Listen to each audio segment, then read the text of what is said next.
In the glittering world of old money and corporate dynasties, one woman's fairy tale turned into a nightmare. Isabella, 7 months pregnant, and deeply in love with her billionaire husband, Margot Croft, suddenly found herself a widow. But her grief was just the beginning.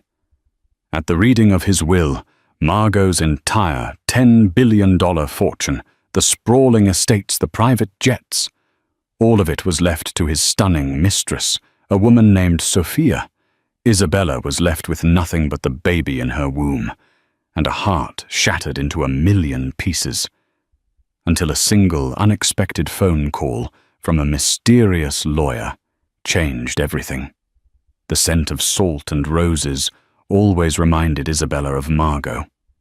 It was the fragrance of their cliffside estate in Carmel by the sea, a sprawling masterpiece of glass and redwood that seemed to float between the azure sky and the churning Pacific below. This morning, however, the scent was laced with something acrid, the metallic tang of unspoken anxiety. At 28, Isabella was 7 months into a pregnancy that should have been the triumphant culmination of her love story with Margot Croft, the enigmatic billionaire whose empire Croft Holdings spanned from renewable energy to cutting-edge pharmaceuticals. She traced the rim of her porcelain teacup, her gaze drifting over the manicured lawns that rolled down to the cliff's edge. Margot, 52, was a force of nature, a man whose charisma was as legendary as his business acumen. When he'd swept into her life, a whirlwind of private jets, Michelin-starred dinners, and impromptu trips to see the northern lights from a luxury igloo in Finland, Isabella, then a budding art historian, had been utterly captivated. He wasn't just wealthy. He was brilliant, with a mind that moved at the speed of light and a rare ability to make her feel like she was the only person in the universe. Their wedding had been the stuff of legends, a lavish affair at the Villa d'Este on Lake Como, attended by tech moguls, European royalty, and Hollywood A-listers. For 2 years, their life had been a seamless dream. Margot adored her, showering her with affection and encouraging her passion for Renaissance art. He'd funded a private gallery for her in San Francisco and filled their homes the Carmel Estate, a penthouse on Park Avenue, a villa in St. Bart's with priceless works she'd curated. But the dream had begun to fray at the edges 6 months ago. It started with whispers, fragments of conversations overheard by staff, mentions of a name, Sophia Rossi, a Brazilian model whose face graced the covers of Vogue and whose sultry walk had dominated the runways of Paris and Milan. Isabella had initially dismissed the rumors as the inevitable gossip that clung to men of Margot's stature. He was a handsome, powerful man. Of course, women would throw themselves at him.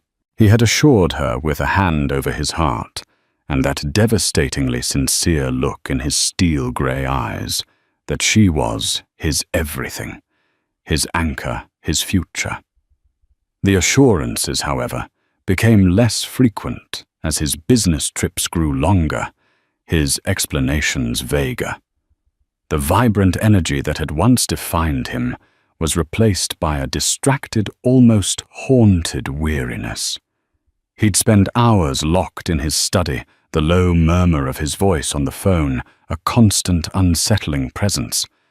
When she tried to broach the subject, he would deflect his charm, a silken shield she couldn't penetrate.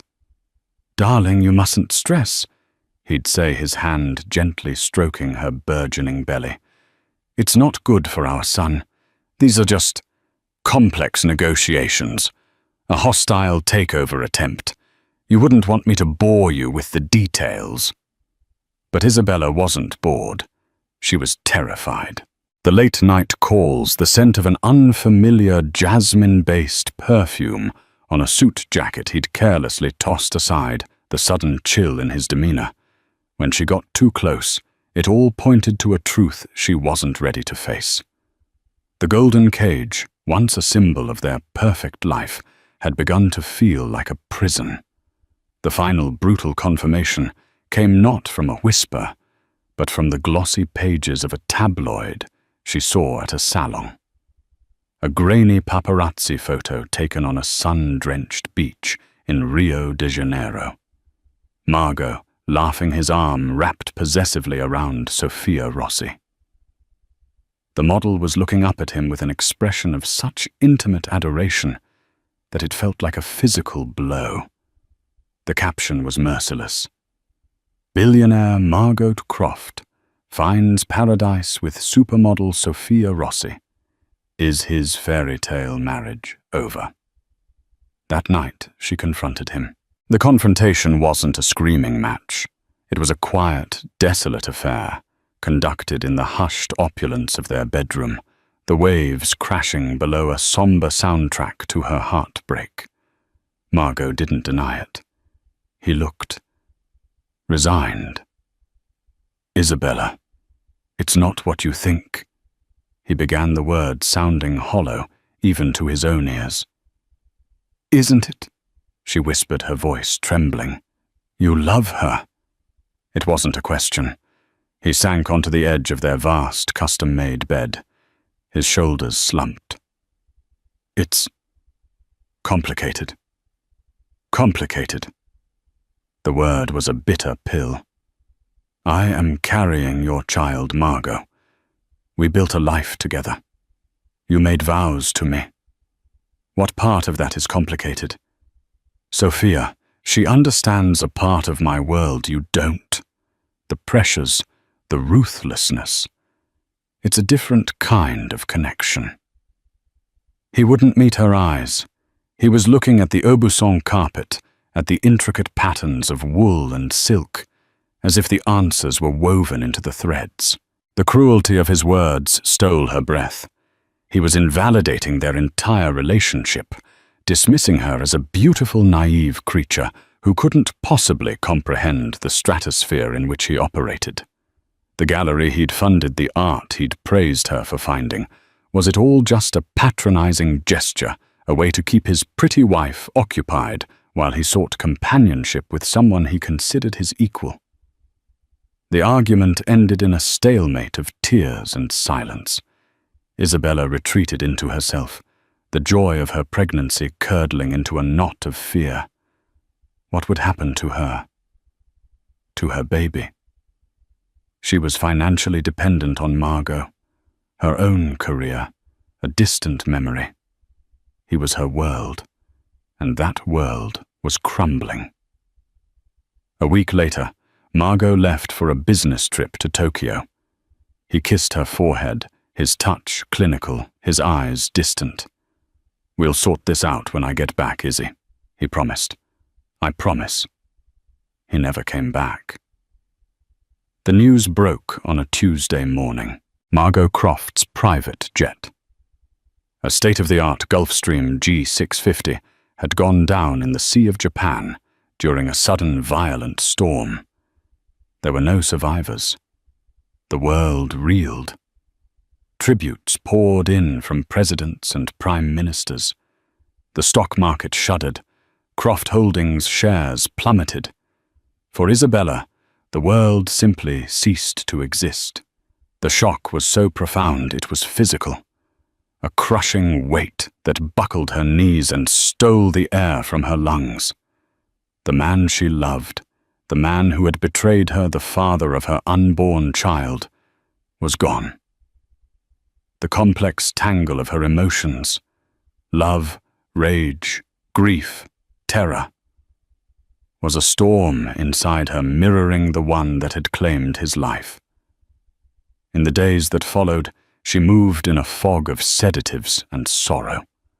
Margot's formidable team of executives and lawyers descended upon the Carmel estate, their faces grim, their voices hushed.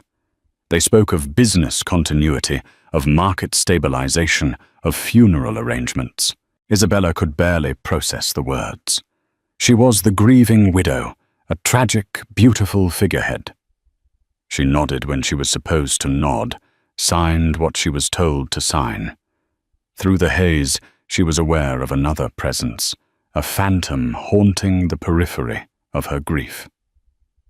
Sophia Rossi had flown in from Paris, her stunning face veiled in black, her sorrow broadcast across every news channel. She didn't dare come to the estate, but her image was everywhere, the glamorous, heartbroken mistress. The narrative was already being written, the passionate, tempestuous love affair, tragically cut short. Isabella, the quiet, dignified wife, was becoming a footnote in her own husband's story. The day of the will reading was a week after the funeral.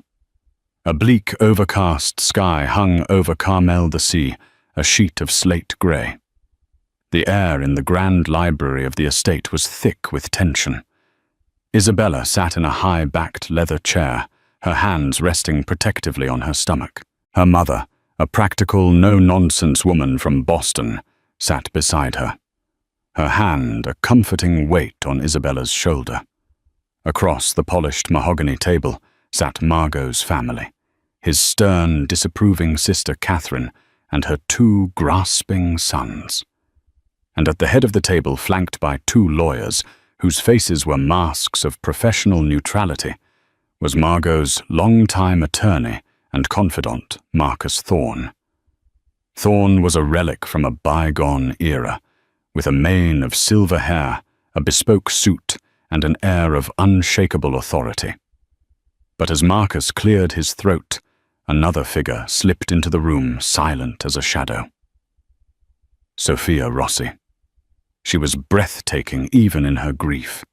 A simple, exquisitely cut black dress, a single strand of pearls, a gift from Margot, no doubt, and eyes that even when red-rimmed held a defiant fire. She took a seat at the far end of the table, her posture radiating a confidence that bordered on arrogance. Catherine shot her a look of pure venom. Isabella just felt a profound, soul-crushing weariness.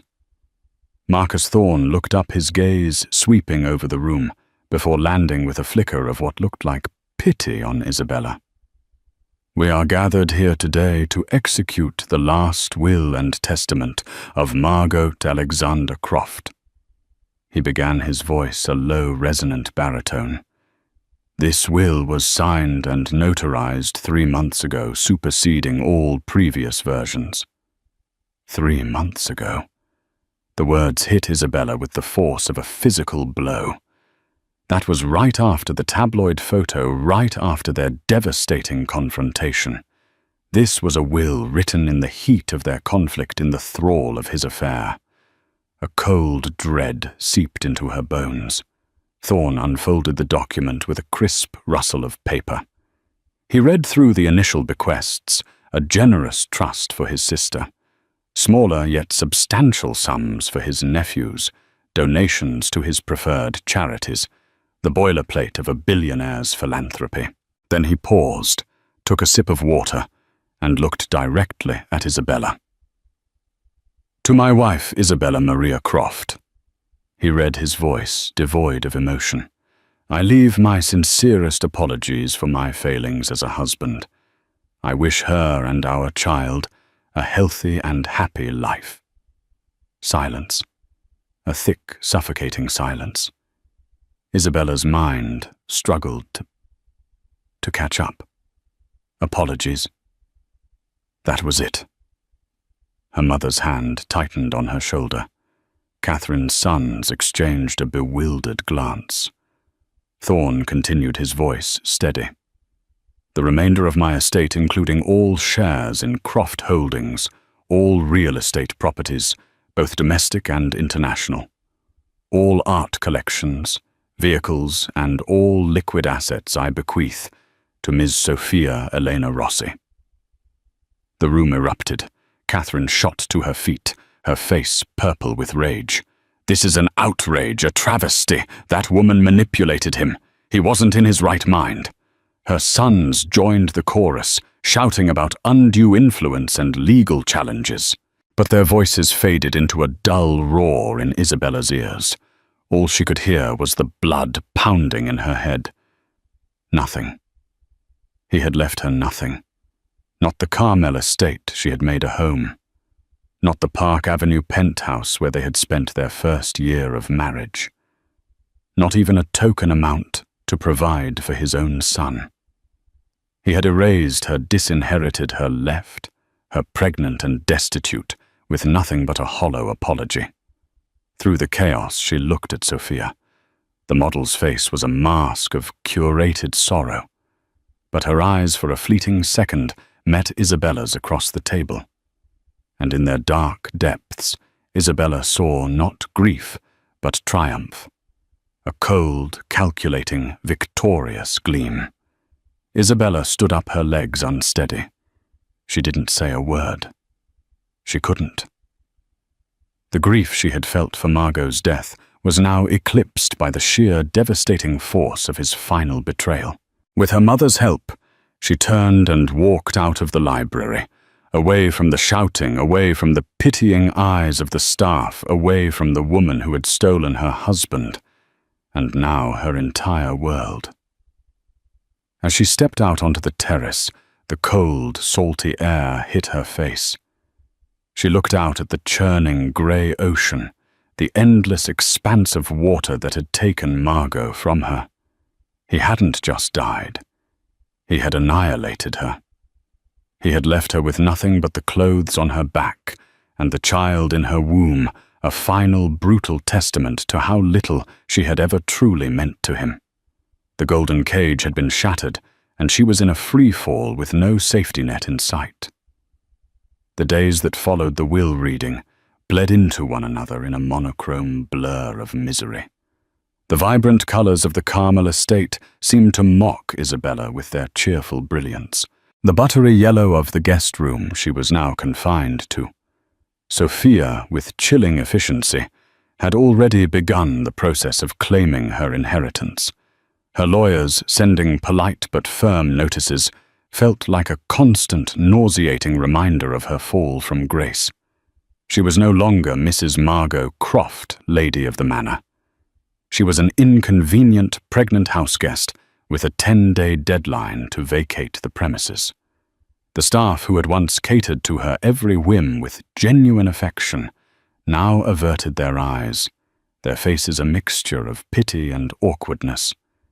They were employed by the estate, and the estate now belonged to Sophia.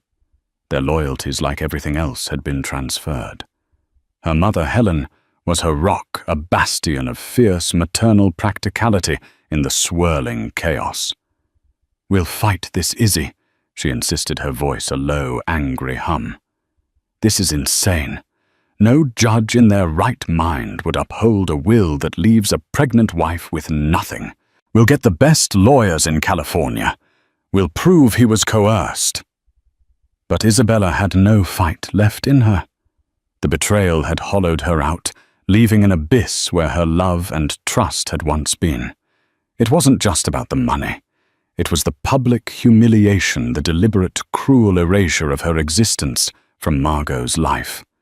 He had wanted the world to know that Sophia was his chosen one, his true partner, and Isabella was nothing more than a footnote, a mistake he was apologizing for. Her nights were sleepless, filled with the ghosts of her marriage. Every corner of the house held a memory Margot. Teaching her to dance in the grand ballroom, their laughter echoing off the vaulted ceilings. The two of them curled up by the massive stone fireplace in the library, reading to each other on rainy afternoons. The tender way he had touched her stomach, the first time he felt their baby kick. Had it all been a lie? A performance by a master manipulator? She'd spend hours staring at her reflection at the swell of her belly, and a chilling thought would take root. Was this baby the only reason he'd even stayed with her as long as he had? Was she just an incubator for the Croft heir? A vessel he'd intended to discard once his legacy was secure? The thought made her physically ill. The media frenzy was relentless.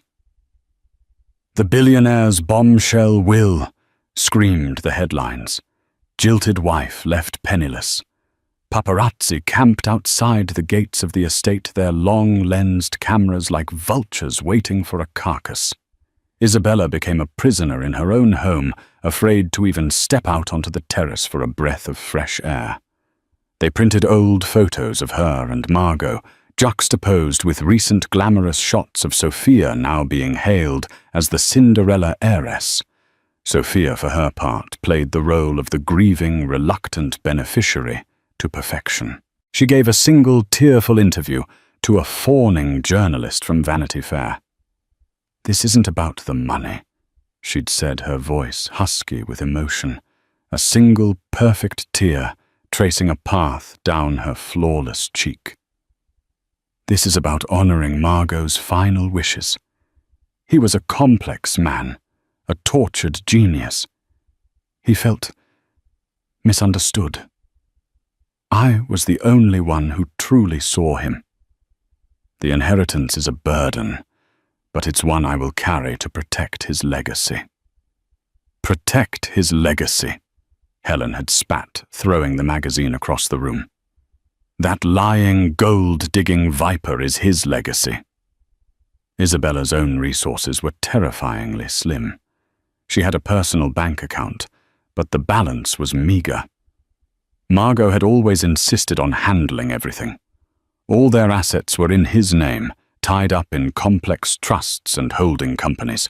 The beautiful clothes, the jewelry, the art in her San Francisco gallery. She soon learned via a coldly formal letter from Sophia's legal team that these were all considered assets of the estate. She was entitled to her personal effects, but anything of significant value was now the property of Sophia Rossi. They were even demanding the return of the sapphire engagement ring Margot had given her, a priceless heirloom of the Croft family.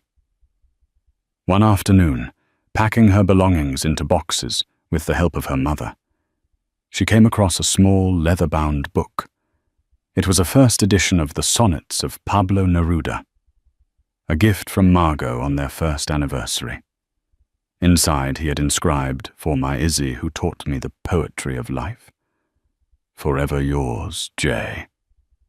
The sight of his familiar bold handwriting sent a fresh wave of grief and rage through her. "Forever yours." The words were a cruel joke.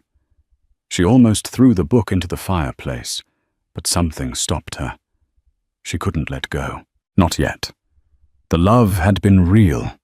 She had to believe that. The betrayal didn't erase the moments of genuine happiness, did it? Or was she just clinging to a fantasy? The deadline to leave was 2 days away when Helen's lawyer called. He was a seasoned, expensive litigator from a top San Francisco firm. His assessment was blunt and discouraging. "Contesting the will is going to be an uphill battle, Isabella," he said, his voice grim over the phone. "A very, very steep one." Margot Croft was one of the most brilliant legal and financial minds of his generation. This will is ironclad. It was witnessed by 4 independent parties. He underwent a full psychological evaluation the day before signing, and there's a notarized video recording of him stating his intentions clearly. "A video?" Isabella whispered, her blood turning to ice. "Yes.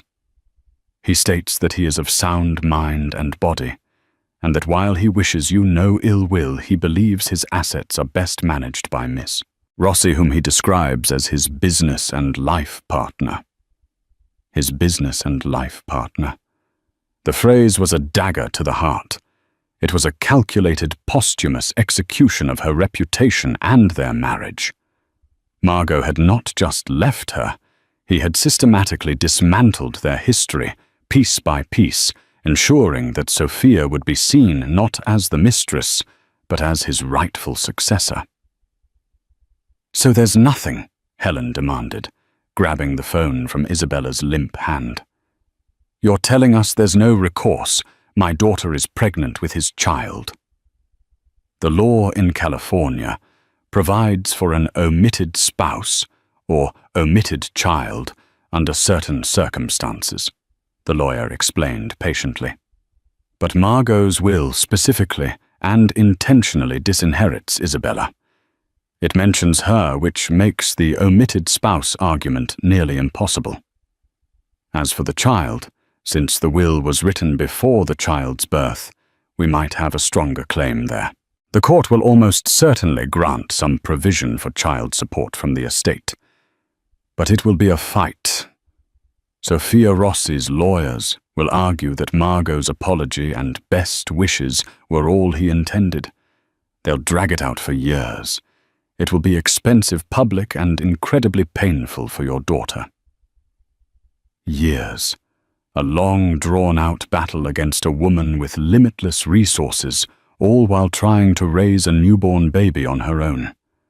The prospect was exhausting, impossible. After the call, Isabella walked out to the cliffs, pulling her cashmere shawl tightly around her. The wind was picking up, whipping her hair around her face. The sea below was a turbulent grey, crashing against the rocks with a relentless, percussive roar. It mirrored the turmoil in her soul. She was standing on the edge of a precipice, not just literally but metaphorically. Behind her was the ruin of her past. Before her, a terrifying, unknown future. For a wild, desperate moment, she understood the dark allure of the churning water. The temptation to let go, to simply step off the edge and let the ocean swallow her and her pain. The thought was so powerful it made her dizzy. But then a tiny, fluttering movement inside her. A kick. Her son. Her hands flew to her belly, cupping it, protecting it. This wasn't just her life anymore. This was his. He was all she had left of Margot, the only good, pure thing to come out of the wreckage of their love. He was an innocent, a tiny, blameless soul who deserved a chance, who deserved a mother who would fight for him. The despair didn't vanish, but it receded, pushed back by a surge of primal maternal resolve.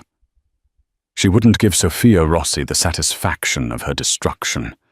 She wouldn't let Margot's final cruel act be the end of her story. She would survive. For her son. She didn't know how, but she would find a way. She turned her back on the cliff edge and walked back towards the house, her steps more certain than they had been in weeks.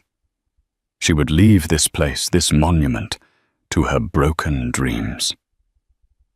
She would pack her boxes, take her mother's hand, and walk away with her head held high.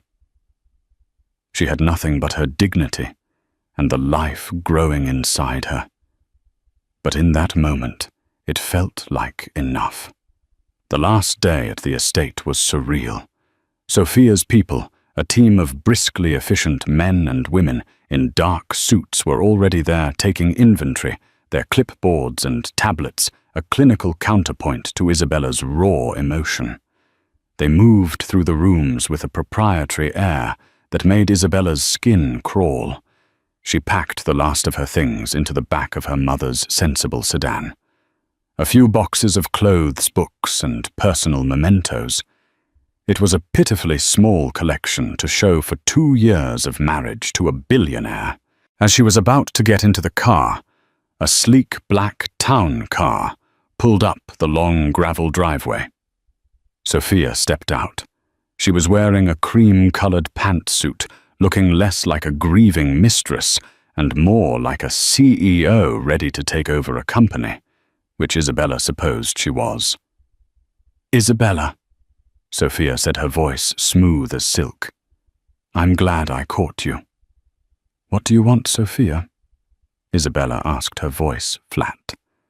She refused to give this woman the drama she so clearly craved. "I wanted to offer my sympathies," Sophia said, her expression a perfect facsimile of sincerity. "And to give you this." She held out a check. Isabella glanced at it. It was for $50,000. "What is this?" "A gesture," Sophia said, a magnanimous smile playing on her lips. to help you get back on your feet. Margot wouldn't have wanted you to be destitute. The condescension, the sheer unadulterated audacity of it, was breathtaking. It was a final twist of the knife, an attempt to reframe Margot's cruelty as a tragic oversight that she, the benevolent heiress, was now correcting. Isabella felt a surge of white-hot fury, a strength she didn't know she possessed. She looked from the check to Sophia's perfectly made-up face. And then she did something she never thought she would do. She laughed. It wasn't a happy sound. It was a raw, bitter, defiant laugh that echoed in the quiet, foggy air. "A gesture," she said, her voice dripping with scorn. "You steal my husband, you steal my home, you steal my entire life, and you offer me crumbs from the table you've usurped. You can keep your gesture." She turned her back on the stunned model, got into the car, and didn't look back as her mother drove down the long driveway, away from the cliffside palace and the life she had lost. As they passed through the imposing iron gates for the last time, her phone buzzed. It was a number she didn't recognize with a New York area code. Annoyed, thinking it was another reporter who'd somehow gotten her number, she almost ignored it. But on a whim, she answered her voice, sharp. "Hello." "Is this Mrs. Isabella Croft?" a man's voice asked. It was a calm, steady voice with an undercurrent of authority. "Who is this?" "My name is Benjamin Carter," the man said. "I am an attorney.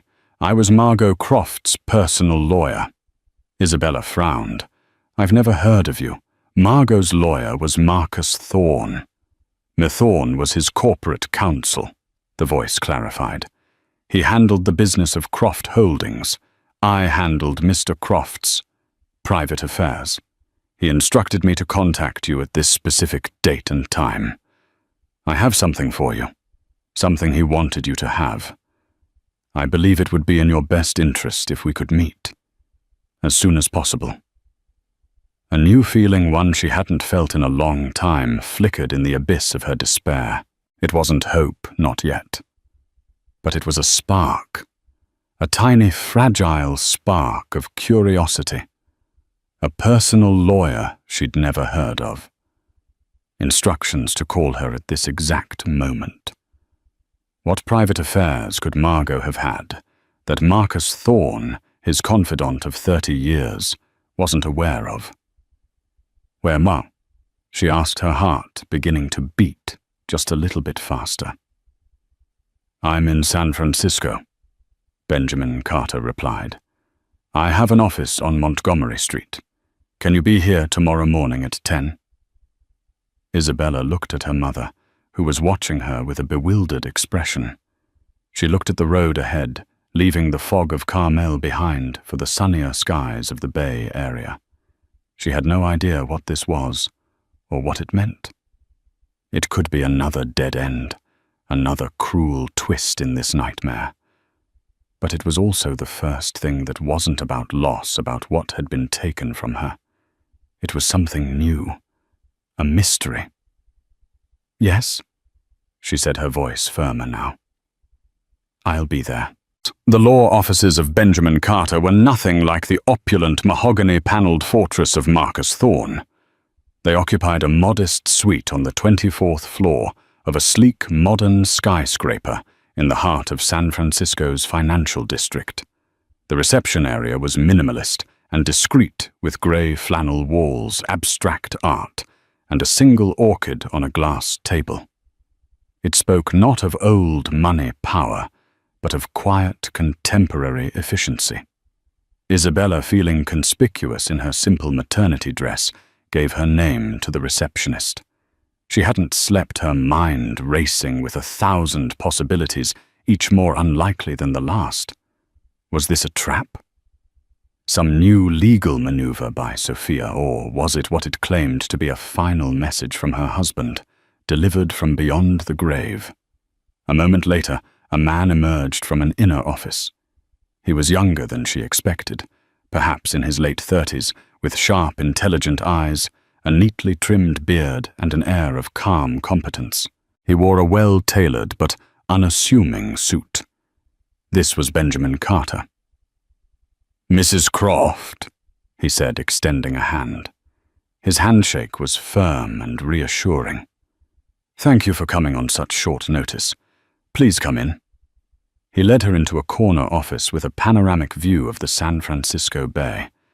Unlike the room, the view was breathtaking. He gestured for her to take a seat in one of the comfortable leather chairs opposite his desk. "Can I get you some water, T?" he asked. "Water would be lovely, thank you," she said, her voice barely a whisper. He poured her a glass from a pitcher on his credenza and sat down, folding his hands on the polished surface of his desk. He didn't begin with legal jargon or platitudes. He simply looked at her with an expression of deep, unfeigned sympathy. "First," he said, his voice gentle, "let me say that I am truly sorry for your loss and for the ordeal you have been put through. I can only imagine how difficult these past weeks have been." The genuine compassion in his voice, so different from the pity or condescension she had grown used to, almost broke her. She simply nodded, trusting that if she tried to speak, she would start crying. "I will be as direct as possible," he continued, "as I know your time is precious. As I mentioned, I was Margot's private attorney. I handled matters that he wished to keep separate from his corporate identity, and I must add separate from the influence of Marcus Thorne and his firm." "Why?" Isabella asked, finding her voice. "I thought Marcus was his most trusted advisor." Carter leaned forward slightly. "Marcus Thorne is a brilliant corporate lawyer. His loyalty first and foremost is to the stability and profitability of Croft Holdings. That loyalty at times did not perfectly align with Margot's personal wishes or what he considered to be his moral obligations. Margot was a very complex man, Mrs. Croft. He was playing a very long, very dangerous game." The phrase "dangerous game" sent a chill down her spine. "What game? Before I can explain, I need to have you sign a non-disclosure agreement," Carter said, sliding a document across the desk. "What I am about to tell you is of the utmost sensitivity. It involves criminal activity at the highest levels of the financial world, and if this information were to become public prematurely, it could not only derail everything Margot put in place, but it could also put you and your child in very real danger." Danger. Her heart hammered against her ribs. This was spiraling into something far beyond a simple inheritance dispute. Her hand trembled as she took the pen and signed the document. Carter took the NDA, placed it in a folder, and then looked at her, his expression serious. For the past 18 months, Margot was aware of a massive fraud being perpetrated from within his own company, a sophisticated scheme of money laundering, insider trading, and embezzlement. It was being run by a small, tight-knit cabal of his most senior executives, and at the center of it, he paused, letting the weight of his next words sink in, were his sister Catherine and his corporate counsel, Marcus Thorne. Isabella stared at him, dumbfounded. Catherine. She had always been cold and greedy, but a criminal mastermind. And Marcus Thorne, the loyal old-world attorney who had been like a second father to Margot. It seemed impossible. They were siphoning hundreds of millions of dollars from the company, funneling it through a network of shell corporations and offshore accounts, Carter explained. They were using the company's resources to manipulate markets and extort competitors. They were untouchable, protected by layers of legal and financial firewalls. Margot found out by accident through a data anomaly his personal security team flagged. When he started digging, he realized the rot went to the very core of his organization. But why didn't he just go to the authorities, fire them? Isabella asked, her mind struggling to process the information. Because it wasn't that simple, Carter said. Thorne had entangled the company's legitimate operations with the fraudulent ones so masterfully that exposing them without destroying Croft Holdings entirely was nearly impossible. The company's stock would collapse, tens of thousands of employees would lose their jobs, and the entire edifice Margot had spent his life building would crumble into dust. Furthermore, they had leverage over him. They had manufactured evidence that implicated Margot himself in the initial stages of the scheme. If he went to the SEC or the FBI, they would take him down with them. Isabella felt a wave of nausea. She remembered the change in Margot, the haunted, weary look in his eyes. It wasn't just the affair. He had been carrying this monumental burden, fighting a war in secret. "So what did he do?" she whispered. "He decided to fight them on his own terms. He hired me and a small elite team of forensic accountants and cybersecurity experts completely off the books. For the last year and a half, we have been working in the shadows, gathering the evidence needed to surgically remove this cancer without killing the patient. It was a painstaking, incredibly dangerous process. We were essentially building a secret parallel company infrastructure to untangle the legitimate from the criminal." He paused, his eyes locking onto hers. "And that Mrs. Croft is where Sophia Rossi comes in." The name landed like a stone in the quiet room. Sophia. Sophia Rossi was not Margot's mistress. Carter said the words clear and deliberate. Isabella felt the world tilt on its axis. "What? What are you talking about?" "I saw the pictures," he admitted it. "He admitted to a complicated relationship, did he not? He let you believe it was an affair because the truth was infinitely more dangerous for you. Sophia Rossi is not a model. That is a cover. Her real name is Elena Vargas, and she is one of the world's foremost undercover operatives, specializing in corporate espionage and infiltration. She formerly worked for Mossad, and now operates as a private contractor for a very select clientele. We hired her to get close to the inner circle of the conspiracy." Isabella's mouth was dry. She took a sip of water, her mind reeling. The sultry model, the passionate affair. It was all a fabrication, a mission. "Catherine and Marcus were misogynistic," Carter continued. "They saw women as decorations, playthings for powerful men. They never suspected that Margot's beautiful, vapid new mistress was actually a brilliant operative with a genius-level IQ and a black belt in Krav Maga. While they were preening and boasting trying to impress her, she was planting listening devices, copying hard drives, and mapping out their entire money laundering network. The trip to Rio, the tabloid photos, it was all staged. It was a necessary part of the theater to make the affair look convincing, to give Sophia the credibility she needed to get close to them." The pieces began to fall into place, forming a picture that was both terrifying and, in a strange way, clarifying. Margot's distraction, his secrecy, his talk of a different kind of connection with Sophia, it had all been part of the mission. He wasn't dismissing Isabella. He was protecting her. By pushing her away, by letting her believe the worst of him, he was keeping her out of the line of fire. If Catherine and Thorne had ever suspected that Isabella knew what was happening, she would have become a target, a pawn to be used against him. "And the will?" she asked, her voice trembling. "Why would he write that horrible will?" This was the question that had tormented her, the wound that refused to close. "The will," Carter said, his expression softening, "was the final, most brilliant and most painful move in the entire game. It was the master stroke." He stood up and walked to a large framed abstract painting on the wall. He pressed a corner of the frame, and a section of the wall slid back, silently revealing a secure safe. He entered a code, and the heavy steel door swung open. From it, he retrieved a thick, leather-bound portfolio. He placed it on the desk in front of Isabella. Margot knew he was in danger, Carter said quietly. The people he was fighting were ruthless. He had received credible threats. He had to consider the possibility that he wouldn't survive to see this through. So he created a fail-safe.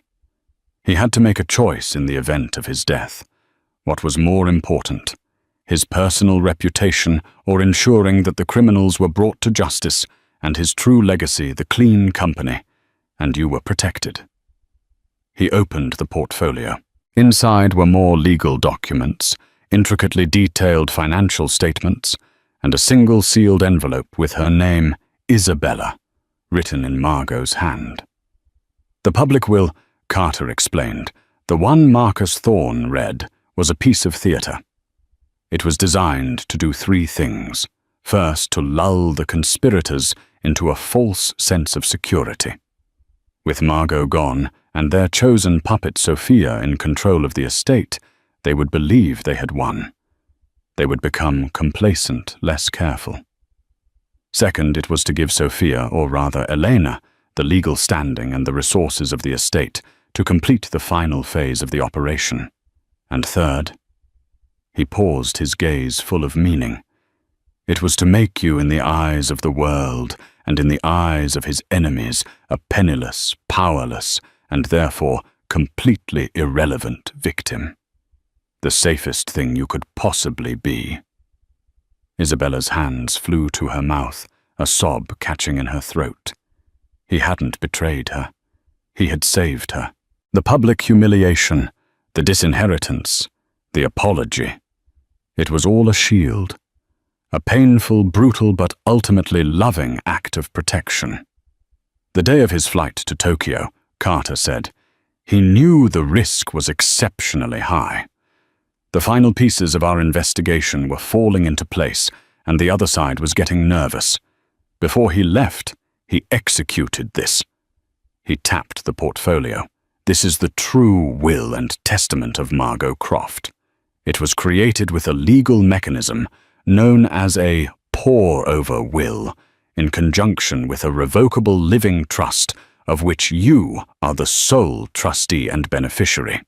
This document, which supersedes the other one upon the fulfillment of certain conditions, leaves everything to you. He slid another document out. It was a signed, notarized confession from a Shell Corporation director in the Cayman Islands detailing his dealings with Marcus Thorne. "What conditions?" she asked, her voice thick with unshed tears. "The condition," Carter said, a grim smile touching his lips, was the delivery of irrefutable evidence of Marcus Thorne's criminal activities to the office of the U.S. Attorney for the Southern District of New York, evidence that would lead to his arrest and conviction. Elena Vargas. Sophia delivered that evidence this morning. As we speak, warrants are being executed. Marcus Thorne, Catherine Croft, and 12 other senior executives of Croft Holdings are being taken into federal custody. The room was silent for a long moment, save for the distant hum of the city. It was over.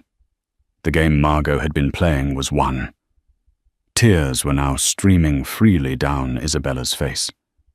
Tears of grief for the husband she had misunderstood. Tears of relief from a burden she hadn't even known she was carrying. And tears of profound, heart-wrenching love for the man who had orchestrated this entire, elaborate, painful symphony to protect her and their child. "He wanted you to have this," Carter said, softly, pushing the sealed envelope towards her. With trembling hands, Isabella broke the seal. Inside was a single sheet of heavy cream-colored stationery, filled with Margot's familiar bold script. "My dearest Izzy," it began. "If you are reading this, it means the worst has happened, and I have failed in my most important duty, to come home to you.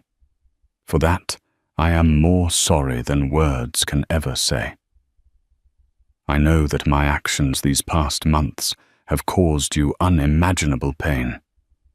I have forced you to believe I betrayed you, that I stopped loving you. Nothing could be further from the truth.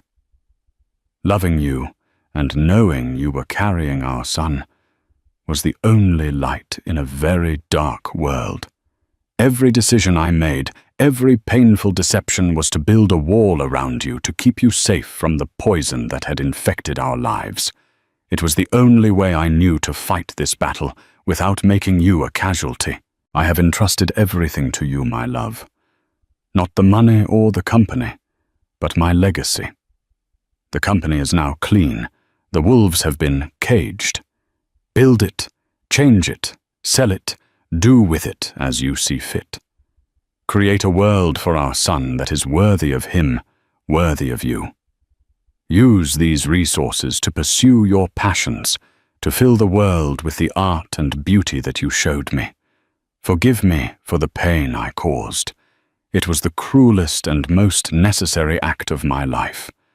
Know that in my final moments my only thought was of you and of holding our son in my arms.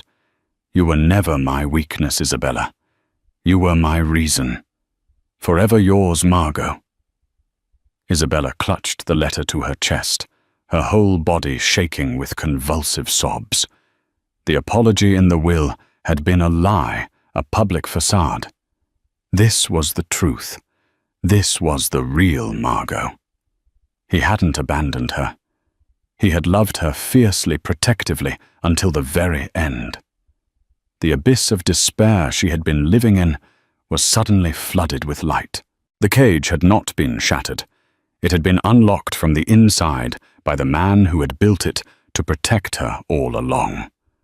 The inheritance wasn't the billions of dollars or the sprawling estates. The true inheritance was this letter. It was the truth. And it was everything. The news broke like a tsunami. The arrests of Marcus Thorne, Catherine Croft, and a dozen high-ranking executives at Croft Holdings sent shockwaves through the global financial community. The story of the massive internal fraud was on the front page of every major newspaper, from the Wall Street Journal to the Financial Times. But the media, ever hungry for a human angle, quickly seized upon the more sensational part of the story. The revelation that Sophia Rossi was an undercover operative and that the billionaire's bombshell will had been a brilliant piece of posthumous strategy. The narrative flipped overnight. Isabella Croft was no longer the jilted wife, the tragic victim. She was now the protected queen, the secret heiress to a fortune and a legacy that had been saved by her husband's incredible foresight. Isabella, shielded from the ensuing media storm by Benjamin Carter and a team of security and public relations experts he had on standby, felt like she was watching a movie of her own life. After the meeting in Carter's office, he had moved her and her mother into a secure luxury suite at the Four Seasons, a quiet sanctuary overlooking the city. The days were a whirlwind of activity, but for the first time since Margot's death, it was a whirlwind she could control. There were meetings with Carter to go over the vast and complex portfolio Margot had left her. There were consultations with the new interim board of Croft Holdings, a team of trusted loyalists Margot had hand-picked and vetted with Carter's help.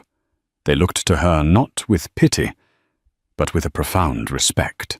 She was not just the owner. She was the living embodiment of Margot's final mission. One afternoon, there was a visitor. Elena Vargas, the woman the world knew as Sophia Rossi. Without the glamorous makeup and the sultry persona, she looked different. Smaller, more serious, but with the same intelligent, watchful eyes. She was dressed in a simple pair of jeans and a sweater, and her demeanor was professional and direct. "Mrs. Croft," she said with a nod declining Isabella's offer of a seat. "I just came to offer my condolences personally, and my respect. Your husband was one of the bravest men I have ever known. He trusted you. Isabella said, her voice quiet.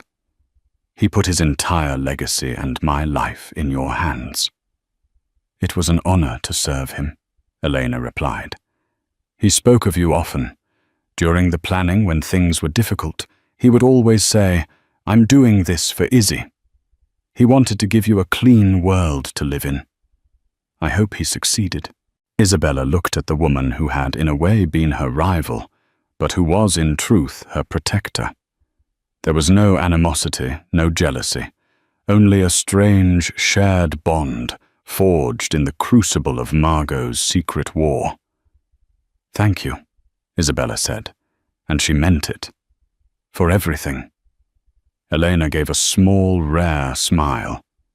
"The check I offered you at the estate, that was Margot's idea, a final piece of misdirection. He knew you'd refuse it. He said, 'My Izzy has too much pride to take money from the woman she thinks destroyed her life.' It was his way of proving to anyone who might have been watching that the animosity was real. The detail so small, so perfectly, Margot made Isabella's heart ache with a fresh wave of love and loss. Even in his intricate planning, he had known her, truly known her. As the legal machinery turned, the full scope of Margot's plan became clear. The public will was officially invalidated. The true will, in conjunction with the living trust, was executed. Isabella Maria Croft was now officially one of the wealthiest women in the world. But the money, the power, the endless string of zeros in her bank account. It all felt secondary. Her focus was singular, the baby. 2 months after that fateful meeting in Benjamin Carter's office, she gave birth to a healthy baby boy. She named him Alexander after his father. Holding her son in her arms in the quiet of the hospital room, looking into his tiny face, she felt a sense of peace she had thought was lost to her forever. This was her purpose. This was Margot's true legacy. Not the steel and glass towers of his company, but this warm, breathing, perfect little boy. She did not retreat from the world. Instead, guided by Margot's letter, she stepped into her new role with a quiet grace and a steely determination that surprised everyone. She did not take the CEO position at Croft Holdings herself, but instead appointed a brilliant, innovative leader, recommended by Carter, a woman who shared Margot's vision for sustainable energy and ethical business practices. Isabella took her seat as the chairwoman of the board, the guardian of the company's moral compass. She sold the St. Bart's Villa and the Park Avenue penthouse. They held too many ghosts. But she kept the Carmel estate. She returned not as a prisoner in a golden cage, but as its rightful mistress. She walked the halls no longer haunted by memories of betrayal, but filled with a deeper understanding of the sacrifices that had been made within those walls. She stood on the cliff's edge, holding her son, and looked out at the ocean, no longer seeing it as a symbol of loss, but as a vast expanse of possibility. She poured millions into the Isabella Croft Foundation for the arts, turning her small San Francisco gallery into a major institution that provided grants and platforms for emerging underrepresented artists. She funded educational programs and built shelters for women and children, fleeing abusive situations, turning her pain into a source of strength and support for others. She found Margot's book of Neruda sonnets and placed it on the bedside table in her room. "Forever yours." The words no longer mocked her. They were a promise that had been kept in the most unexpected and extraordinary way. Her life was not a fairy tale. It was a complex tapestry woven with threads of love, grief, betrayal, and redemption. There were days when the sorrow of Margot's absence was a physical ache. But she was not alone. She had her son, she had her purpose, and she had the enduring strength of a love that had proven to be stronger than death, stronger than deception, stronger than any lie. She had been left with nothing only to inherit everything. Not just the fortune, but the truth. And in the end, the truth was the only inheritance that truly mattered. What a journey. Isabella's story is a powerful reminder that things are not always as they seem. It's a story about the hidden battles people fight, the incredible lengths we go to for the ones we love, and the enduring power of truth in a world full of deception. It shows us that even in our darkest moments, when we feel completely lost and abandoned, a single call, a single revelation, can change everything. If her story of resilience, love, and ultimate triumph moved you, please give this video a like to show your support. Share it with someone who loves a story of incredible twists and turns, and don't forget to subscribe and hit the notification bell so you won't miss our next deep dive into the most dramatic real-life stories you can imagine. Thank you for watching.